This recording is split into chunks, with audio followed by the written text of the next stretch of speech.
دینی اور دنیاوی جو راحت کے اسباب ہوتے ہیں، جیسے میں نے بتایا دلی سکون ہے، ذہنی سکون ہے، بدنی سکون ہے، اور اچھا گھر بھی اس میں شمار ہو سکتا ہے، اچھا کاروبار بھی شمار ہو سکتا ہے، اور گھریلو اعتبار سے بیوی کی جانب سے، اہل اولاد کی جانب سے اور گھر والوں کی جانب سے انسان کو جو راحت ملتی ہے وہ راحت بھی اس میں شامل ہے۔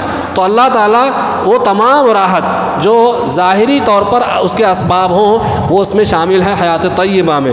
اس طریقے سے حیات طیبہ سے مراد ابن عباس رضی اللہ عنہما کہتے ہیں کہ اس سے مراد سعادت ہے۔ سعادت کس کو کہتے ہیں؟ سعادت کامیابی کو کہتے ہیں، کہ انسان کو دنیا میں بھی دین پر عمل کر کے سعادت کی راہ ملتی ہے، اور دین پر عمل کر کے وہ آخرت میں بھی سعادت کی راہ پر گامزن ہوگا۔ اس طریقے سے ایک قول یہ بھی ہے کہ اس سے مراد حلال رزق ہے اور عبادت کی توفیق کا حاصل ہونا ہے۔ آپ دیکھ لیجئے کہ کوئی آدمی دیندار بننا چاہتا ہے تو اگر وہ حلال رزق اختیار کر لے اور اس کو عبادت کی توفیق مل جائے تو گویا کہ اس کی زندگی کیا ہو گئی؟ پاکیزہ زندگی ہو گئی۔ اس طریقے سے ایک قول یہ بھی ہے کہ حیات طیبہ سے مراد، پاکیزہ زندگی سے مراد انشراح صدر، یعنی سینے کا کشادہ ہو جانا اور اس کے ساتھ اللہ تعالیٰ کی اطاعت کا بجا لانا ہے۔ ایک بہت سارے لوگ ایسے ہوتے ہیں، آپ دیکھیں گے دینی باتیں سنتے ہیں اور حدیث سنتے ہیں، قرآن کی آیات سنتے ہیں، لیکن ان کی وہ چیزیں ان کے دل میں جاتی نہیں ہیں، ان کا دل کشادہ نہیں ہوتا۔ بعض لوگ ایسے ہوتے ہیں جو مخالفت پر اڑ جاتے ہیں، بعض لوگ ایسے ہوتے ہیں جن کو سننے کا دل ہی نہیں چاہتا۔ یہ جو ہمارے یہاں بے دینی کا ماحول بنا ہوا ہے، یہ اس بات کی علامت ہے کہ ہمارے یہاں لوگوں کی زندگیاں پاکیزہ نہیں ہیں۔ پاکیزہ زندگی کی علامت کیا بتائی؟ کہ انسان کا دل کشادہ ہوگا، اس کے دل کو شرح صدر حاصل ہوگا۔ جب بھی وہ کوئی قرآن و حدیث کی بات سنے گا تو وہ اس کے دل میں گھر کر جائے گی اور وہ اس کے مطابق عمل کرنے کی کوشش کرے گا۔ تو دل کا کشادہ ہو جانا اور دل کا اس میں انشراح پیدا ہونا، یہ کس کی علامت ہے؟ یہ پاکیزہ زندگی کی علامت ہے۔ بعض علماء یہ کہتے ہیں، ابن کثیر رحمہ اللہ یہ کہتے ہیں کہ جتنے بھی یہ امور بیان کیے گئے، سعادت ہے، رزق حلال ہے، انشراح صدر ہے، یہ ساری چیزیں حیات طیبہ میں شامل ہے، ان کے اسباب پر مشتمل ہے، یعنی سب باتیں اس سے مراد ہو سکتی ہے۔ پھر دلیل کے طور پر ابن کثیر رحمہ اللہ نے ایک حدیث ذکر کی ہے۔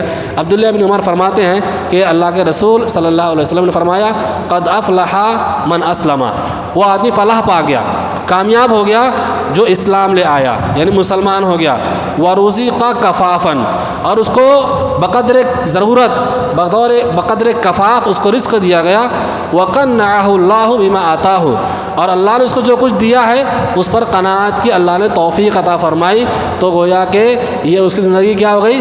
پاکیزہ ہو گئی۔ اب دیکھیے ایک بہت بڑا مسئلہ ہمارے یہاں ہوتا ہے کہ آدمی کو جو کچھ ملتا ہے وہ اس پر قناعت کرتا ہے کہ نہیں کرتا ہے؟ اچھا گھر مل گیا، بیوی بچے مل گئے، اچھا کاروبار مل گیا، لیکن قناعت نہیں ہے، ہمیشہ بڑے لوگوں کو دیکھتا ہے اور اپنے اندر ہی اندر وہ کڑتا رہتا ہے، جلتا رہتا ہے، بے چین رہتا ہے۔ ایسا نہیں ہے، اگر آپ مزدور بھی ہیں، آپ کے پاس چھت ہے، گھر سر چھپانے کے لیے چھت ہے اور اتنے اسباب ہیں کہ روزانہ آپ کو رزق مل جاتا ہے اور بآسانی آپ کھا پی لیتے ہیں اور امن کے ساتھ زندگی گزار رہے ہیں اور مسلمان ہیں، تو یہ اللہ تعالیٰ کی بہت بڑی نعمت ہے، اس پر قناعت کرنا چاہیے۔ اگر ہم اس پر قناعت کرتے ہیں تو گویا کہ ہماری زندگی میں پاکیزہ زندگی کے کچھ اسباب یا کچھ چیزیں اس کی موجود ہے۔ اس طریقے سے ابن الجوزی رحمہ اللہ، ان کی ایک تفسیری کتاب ہے زاد المسیر، اس کے اندر انہوں نے مفسرین کے مختلف اقوال نقل کی ہیں۔ ان میں سے آپ نے پاکیزہ زندگی کے سلسلے میں 9 قول نقل کیا ہے، جس میں سے 4-5 تو آ گئے، 2-3 رہ گئے ہیں، میں اس کو بیان کر دوں۔ ان میں سے وہ کہتے ہیں کہ انہا حلاوت الطاعہ، کہ جس کو پاکیزہ زندگی ملے گی اس کی نشانی یا اس کی علامت کیا ہے؟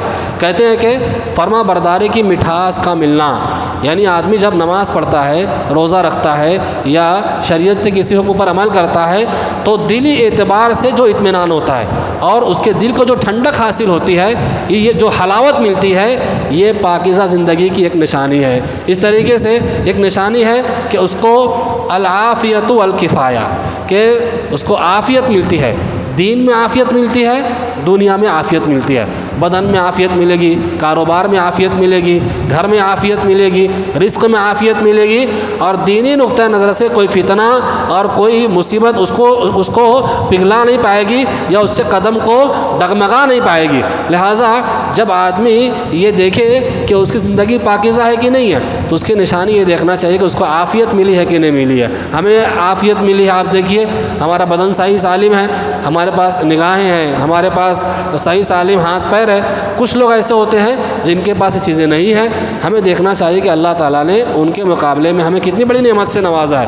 تو یہ عافیت اور کفایت، یہ ضرورت کے بقدر رزق کو ملنا، یہ تو بیان ہو چکا۔ اس کے بعد آخری بات الرضا بالقضاء، کہ تقدیر پر راضی رہنا، یہ بہت بڑی اللہ تعالیٰ کی نعمت ہے، اور یہ بھی پاکیزہ زندگی کے اسباب میں سے ہے۔ کتنے ایسے لوگ ہوتے ہیں آپ دیکھیں گے کہ کوئی مصیبت آ گئی، کوئی پریشانی آ گئی تو وہ شکوہ شکایت کرنے لگتے ہیں کہ ایسا میرے ساتھ ہی ہونا تھا کیا، کاروبار میں ابھی نقصان ہونا تھا کیا، ابھی تو بیٹی کی شادی تھی، ابھی تو بہن کی شادی تھی، ابھی تو گھر بنانا تھا، ابھی ابا کا انتقال ہو گیا، ابھی اماں کا انتقال ہو گیا، یہ سب ابھی ہونا تھا کیا۔ آدمی اس طرح کے شکوہ شکایت جو کرتا ہے یہ پاکیزہ زندگی کے بالکل خلاف ہے۔ پاکیزہ زندگی کے اسباب میں سے یہ ہے کہ آدمی کو تقدیر پر، دین پر، اللہ تعالیٰ کی نعمت پر اس کو راضی رہنے کی توفیق مل جاتی ہے۔ اب آپ ان باتوں سے اندازہ لگائیے کہ ہمیں اس آیت سے ہمیں یہ فائدہ ملتا ہے کہ پاکیزہ زندگی کے وہ اسباب جو آپ کے سامنے ذکر کیے گئے ہمیں اس کو اختیار کرنا چاہیے۔ اللہ تبارک و تعالیٰ سے ہم دعا کرتے ہیں کہ اللہ تبارک و تعالیٰ ہمیں اس کی توفیق عطا فرمائے۔ آمین۔ وصلی اللہ علیہ نبینا محمد وعلی آلہ وصحبہ اجمعین۔